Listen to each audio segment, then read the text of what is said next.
All right, guys, welcome back to another video. It's your man Jay. So today we're going to talk about some good high-end option phones for you. And I say high-end, this is just based on what the market says. These things are definitely all going to be able to do the same thing. This isn't about performance. It's strictly about preference. And that's really what it boils down to. There are some things I like about iOS, and there's some things I like about Android. There's a lot of things I like about Samsung. So, pricing today is where Google is really beating out both of these competitors right here.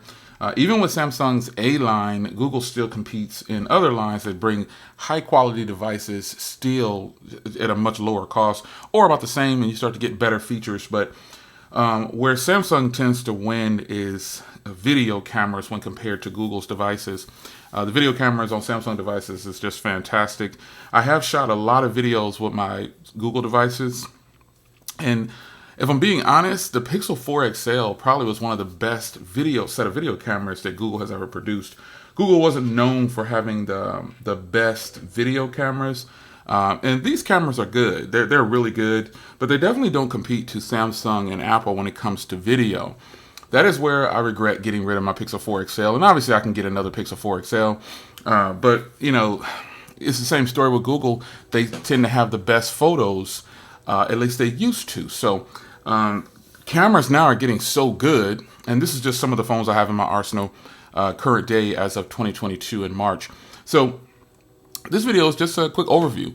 What should you choose? If you had to pick one of these, and you're going to talk about battery, hardware, software, performance, all of the above, price, these things are all important to people. And this video isn't to sway you to pick one or the other. It's just my take on this, and maybe it'll help you. Maybe it doesn't. Who knows? But there are a lot of devices to choose from. And again, these are just a few that I have here out on the spread for you just to have a conversation today. smartphoneconversations.com. Be sure to hit it. That's the plug. So where do we begin? Let's begin with what we can see here, which is hardware. So hardware is going to always be subjective. We look at these devices and we often wonder why we choose what we choose sometimes, or did the device pick you, whatever it is. So hardware and design, I'll say. So Google obviously changed theirs up completely. This had become this is the Pixel 5a 5G, which is like one of my favorite devices still. If I go on a long trip and I don't forget a charger and I want an Android device, I can definitely rely on the Pixel 5a 5G. It's just phenomenal, man. This is just a great device, and we'll talk about that in a little bit. But when it comes to these devices right here for hardware, Google switched it up. They went on ahead and changed their design to something that's completely different, like they did with the Nexus 6P back in the day. This is kind of reminiscent of that, just over the top, someone would say. But this is a new trend. I love this camera bar right here, and I love the color combination. I think that's what make or break of a device. The color combinations that are offered. If you have a color that's not really attractive to a lot of people, or the way it's built, some people just might not like it.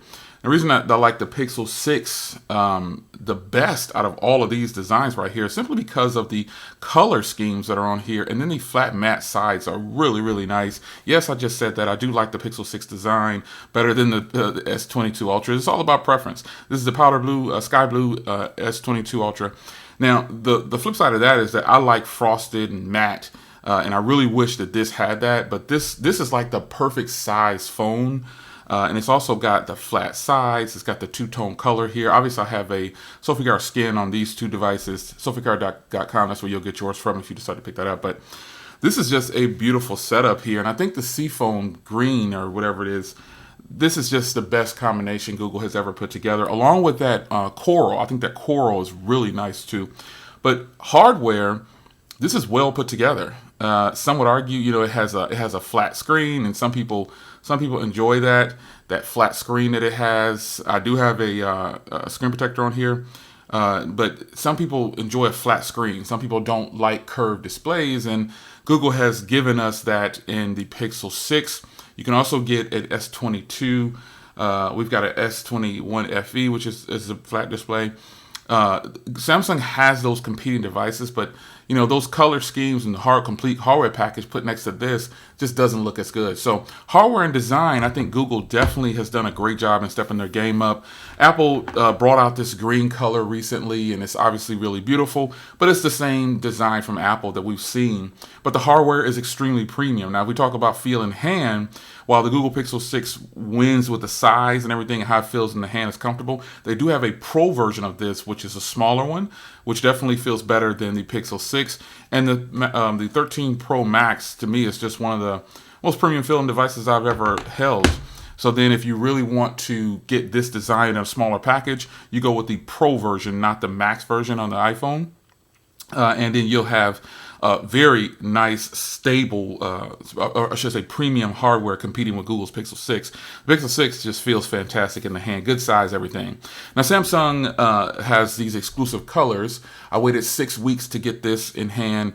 And while this device is just really beautiful, it has matte sides all the way around, a frosted back, one of the most beautiful displays you will ever see on a device. This is just absolutely beautiful. It is boxy. Extremely boxy. It's more in line with the Pixel 6 Pro, but the Pixel 6 Pro is a little curvier on the corners, which makes it feel better in the hand. So this is a nice feeling device. It doesn't feel as premium in hand as the 13 Pro Max, and even the Pixel 6 just feels really nice. And the Pixel 6 Pro feels really good in the hand. So hardware and design here, everything is totally subjective, but the Pixel 6 is probably one of the best feeling devices of all of these. It feels really premium, not as premium, like I said, as the 13 Pro Max or the 13 Pro, but it feels really, really good, and it's a strong winner for me in hardware. So of these, I think the Pixel 6 kind of takes hardware for these four phones lined up right here. Now, I know the Pixel 6 Pro is pretty much the same device, but it's a little bit bigger. And it's just got a little bit more different size in it. It's a little bit more uniformed. It's got a bigger top up there, but just something about this color combination, the matte sides, it's just great. Because you can see here on the Pixel 6 Pro, it has those glossy sides, which obviously I'm not a fan of. And that's kind of a point deducted for me as far as what the hardware feels like in the hand and what it looks like. So the design of these, I think this is great. I'm ready for Apple to do something different with their hardware. They have to do something different with their hardware because Samsung has changed it up, Google has changed it up, everybody's changing it up, Motorola, everybody, they're all changing their design, and they're bringing out some pretty fantastic looking devices because most people, when you look at a device, that's what you're going to see. Most people are looking at the back of your device if you don't have a case on it, but hardware wise, it is strongly advised that Apple does something different to the back. Now, what we do know is that Apple is not going to change the front of the device, the back of the device very much from what I could tell, but they're just going to make a different camera cutout to give somewhat of a full display, which is what it is. That's just what it is. Apple definitely needs to step their game up when it comes to their devices, their hardware, as far as design goes. Now, when it comes to features and options, nothing on this table will be able to beat the Samsung S22 Ultra. Even Samsung phones, and I'm reaching for the S Pen over here. Even Samsung with the being able to have, even if I didn't have an S Pen, all Samsung devices pretty much come with this now. They come with the side tray right here for the apps, which I think is fantastic. And then you have the included S Pen, which brings up a whole suite of, it just brings this device to life. There's so much more to do with this device when you bring out the included S Pen. This is just incredibly nice to have. Samsung's devices, period, have more features and options pretty much than Apple and Google and a lot of other manufacturers because they've learned to integrate their entire suite with one UI across their devices. I could go get the S21 FE and you'll pretty much get the same experience as the S22 Ultra minus the S Pen. So Samsung's software is just phenomenal, man. I think when it comes to features and options, it is definitely there. Now, one thing I'm disappointed with Samsung is they were the king of SD cards. I would say at one point, they were the king. They really put in work, and them taking away the SD card forces us to get, and I'm not talking about Samsung or Google for this matter at this point, because these guys haven't done SD cards at all, if I can recall, right? Yeah. So Samsung having taken away the SD card from their devices, and then taking away the headphone jack too from their lower end devices is kind of strange, but this is what they chose to do. So, Samsung is forcing us to pick a higher memory option if we need it, if we plan on keeping a device for a good amount of time. So, that's something to be discussed. Some people, now I'm over it. I'm not mad at them for doing it at this point. I'm disappointed that they don't have the option for an SD card anymore. But what I will say is that I'm past it already. I'm past not having a headphone jack. I'm past them taking away the SD card slot. I'm also past all these OEMs with these lame reasons for taking away the charging brick.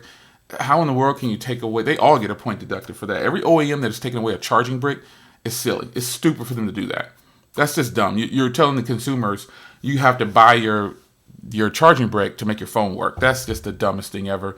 And I really don't like that OEMs have adapted this mindset, because it just reminds us that they don't care about us, and they never did. They're just going to try to make us. They're going to squeeze every penny out of us that they can.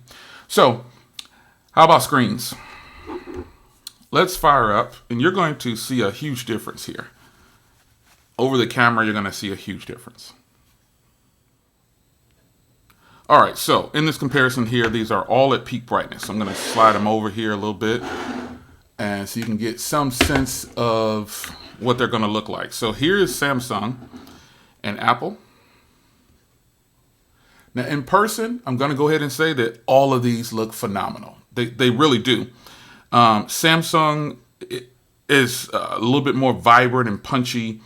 If you look at the purple phone I'm holding, and you look at the gray around my beard, they're all doing exceptionally well. As far as preference goes, it's just tough. Samsung makes the best displays, obviously. Now let's take a look at it next to the Pixel 6 Pro. Because to me, Samsung is the one that these phones are competing against when it comes to video being played on the device. The Pixel 6 Pro doesn't look really good. It is next to the Samsung device. But then when I go over to the Pixel 6, this looks really nice. But Samsung is definitely producing the footage a little bit more true to life. And if I have to choose any of these, it's going to be Samsung and Apple for these, with the iPhone 13 Pro Max and the S22 Ultra. They're all great. The Pixel 6 Pro doesn't look, and these are all at full brightness, by the way. The Pixel 6 Pro doesn't look as good next to any of these for some reason. But the Pixel 6, in my opinion, looks great next to these. Now, over video, you're probably saying, Jay, I really can't tell the difference. But in person, if you had the ability to look at these, you would really see the difference. So these are great looking displays, all coming in at different price points. So to me, though, the clear winner is the Samsung. The Samsung looks the best. It plays the part. It lives up to the hype of having some of the best displays ever. And some of these devices can produce the purple phone in my hand really well. Now, to my surprise, the Pixel 6 looks really, really good. Samsung has my skin tone on the brighter side, because that vivid punchiness, that really brightness that it brings out when you have it turned on vivid. But the Pixel 6 is just a great screen for some reason. It plays this particular video very well. And remember, this is just off of one video that I'm testing here. But you see that purple phone in my hand. It definitely shows very punchy and vibrant and very nice on the Pixel 6. Then you look at the skies on here. It just does very well. So looking at these head on like this, Samsung has great detail in their displays. Again, all of these look really good. My least favorite of them all is the Pixel 6 Pro for some reason. It just doesn't play this video very well. And I'm saying this video, like I said, because I could play something completely different, show a different set of colors, and it would probably do much better. Who knows?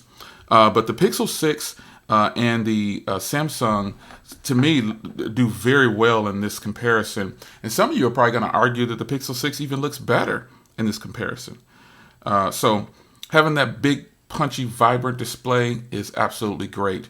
When it comes to speaker quality, though, None of these phones to me can really match Apple's speaker quality, but over video, it's hard to tell. Footage for you guys to show you, and that's something to talk about this phone because the new devices are coming out, and Apple has done a great job with these speakers. But just take a listen to the Pixel 6 real quick. They are even better than this footage that's shown in this video, and I can go back to that same spot. And then the Pixel 6 Pro.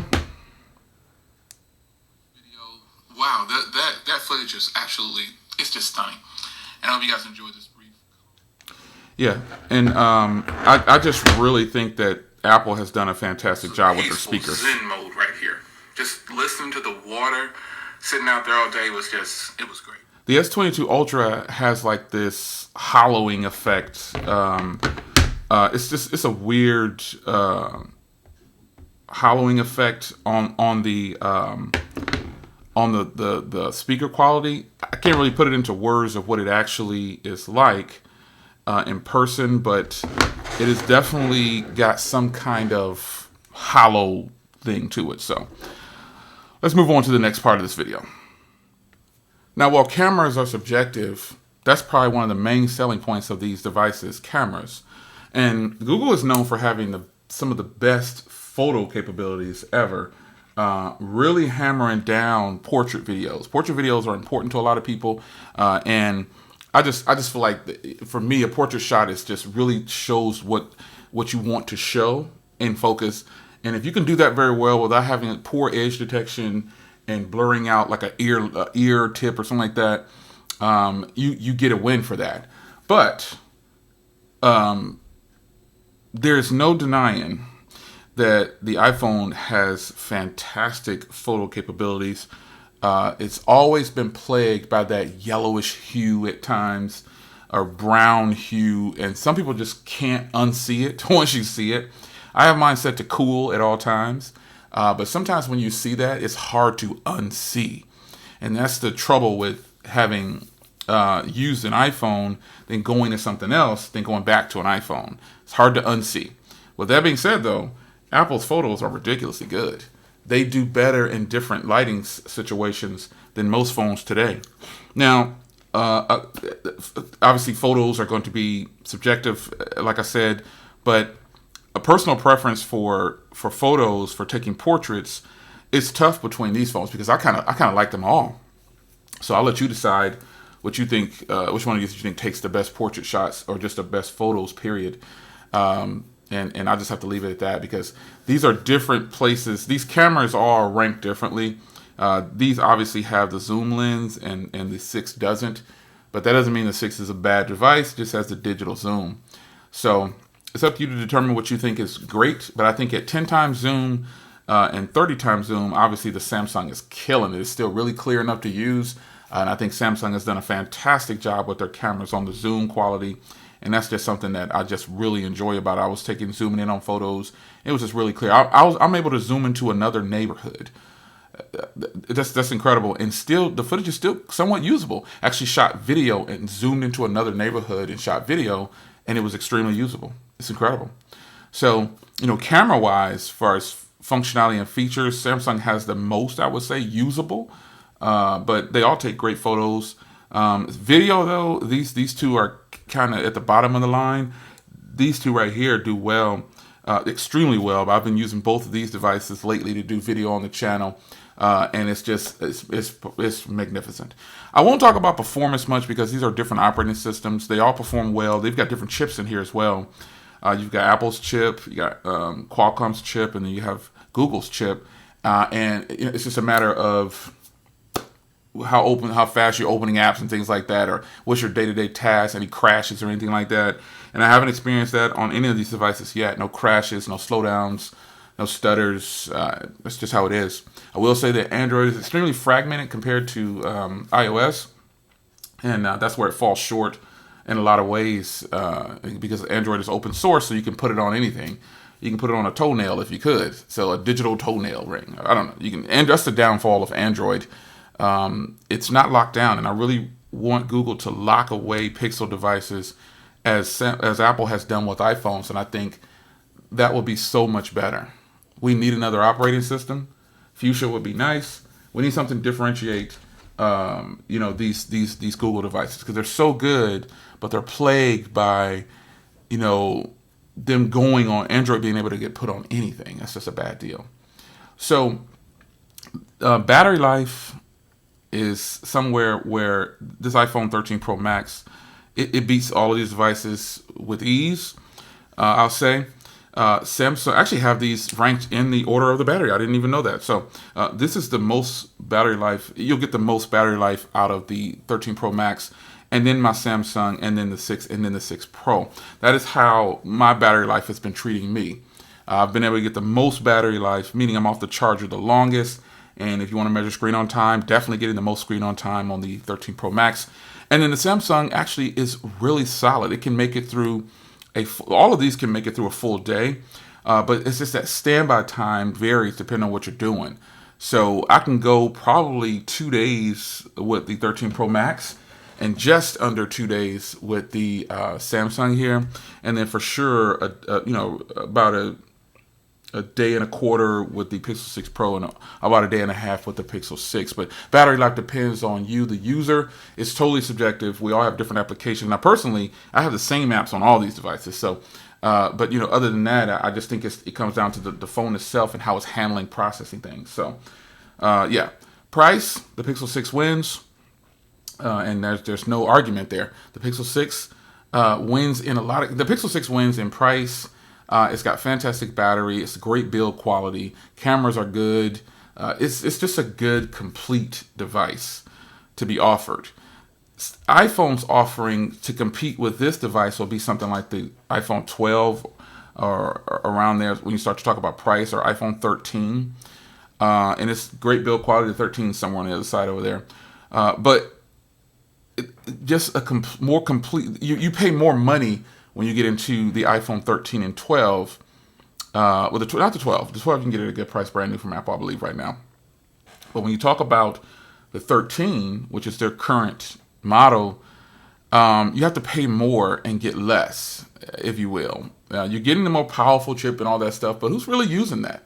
Who's using this powerful chip inside of Apple's devices? To me, it's pretty much just creators, because they're going to use it for editing. I can do a full suite on. I can do a full video edit on all these devices.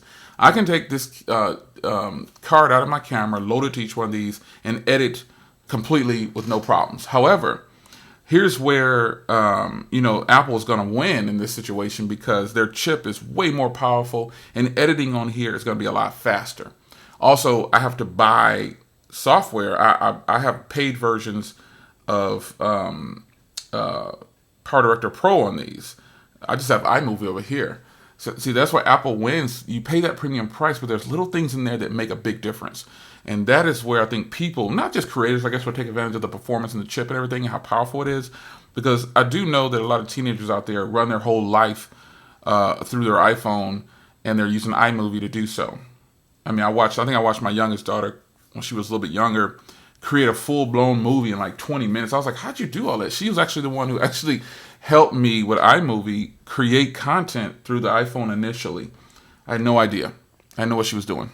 So that is where the chip in Apple really beats out anything that anybody else is putting out. And I think to get the most out of it, you're going to have to put that to the test that way. But you still pay that more premium price. And then with Google, you don't have to buy any software to edit. It's just better to have it that way, because I don't like having the logo of free paid apps, on my videos. But nonetheless, who's the winner here? Only you can tell. I think all of these are fantastic devices, but if you could only choose one, what would it be? It's your man Jay. Hope you guys enjoyed, and I'll see you in the next one. Take care. Alright guys, so before I get out of here, I already mentioned for these two devices, there are a ton of devices if I can pick up and put in this slot right here, but staying with the theme of the video with the particular brands that I'm using in this video, these are called outs to me. These are phones that you can get at an extremely much lower cost that still offer a whole bunch of value to you as a consumer. So this is the Pixel 5a 5G, one of my favorite devices. It's just great. It has great sound quality, great speakers, fingerprint reader, headphone jack. It's offering 128 gigs of storage, and it's just a good purchase for $450. You can even get it on sale sometimes, and that's the great part. Now, this is Samsung's Galaxy S21 FE. You can get this as low as $450 at Best Buy if you're paying outright. And I'm sure carriers might have some good deals too. Unfortunately, consumers or OEMs have gotten away from leaving things like the headphone jack. Like, why are you taking away things from us? And you should be giving us more things based on the money that we're spending. So this is a really good purchase if you're a Samsung person. If you don't want to spend that, crazy amount of money that Samsung charges for these devices right here, as I showed in the earlier part of the video, you have an out. You have the S21 FE. You have the S22s. They're okay. I would recommend the S21 because it's a nice size. The S22 Plus it costs more, and this is just a really good purchase. And the S21 FE has only been out for maybe a month before the S22, and people thought it was a bad idea to do so. But I think Samsung has done right by their consumers. I think they know what they're doing by bringing out these special edition versions. But the S21 FE is a closer match probably to the Pixel 6. This Pixel 6, what is it, $599 or something like that to start? That's incredible. It's about the same size. It's got a powerful processor just like the S21 FE. But it's still, this is why the Pixel 6 is such a hard device to beat. But the cameras, obviously, I like a lot better on the S21 FE. But again, this is an out if you're a Samsung person. If you're a person who prefers Samsung's operating system or the way they roll, this is a great option for you. It's not that much smaller in screen size, and it's going to feel a heck of a lot better in hand, and it's going to cost you a heck of a lot less. And you'll still get the same experience that you're getting on the S22 lineup or these other Samsung devices, obviously minus the S Pen, but you're getting that Samsung UI that you love so much. So there's a ton of phones out there that you could possibly get that it costs a heck of a lot less than what these quote-unquote flagships. This is technically a flagship to me because it has all the internals of the S21 from before. You've got a high refresh rate, you've got beautiful cameras, great battery, a big battery at that, 4,500 milliamps, and battery life on this thing is sick. And you've just got all the bells and whistles of a quote-unquote flagship by today's standards. It's just called the S21 FE. And I think it's a much better purchase, actually, than the S22s, if I'm being honest. This is a great value right here.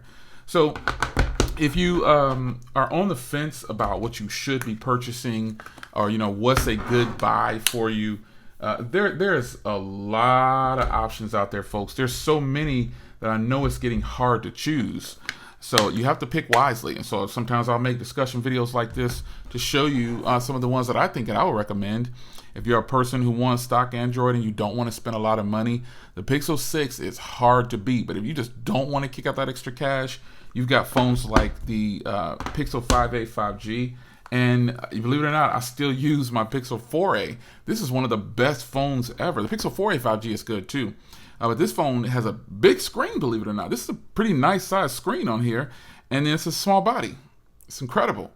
They did a good job. Google has some offerings. This is a great phone, man.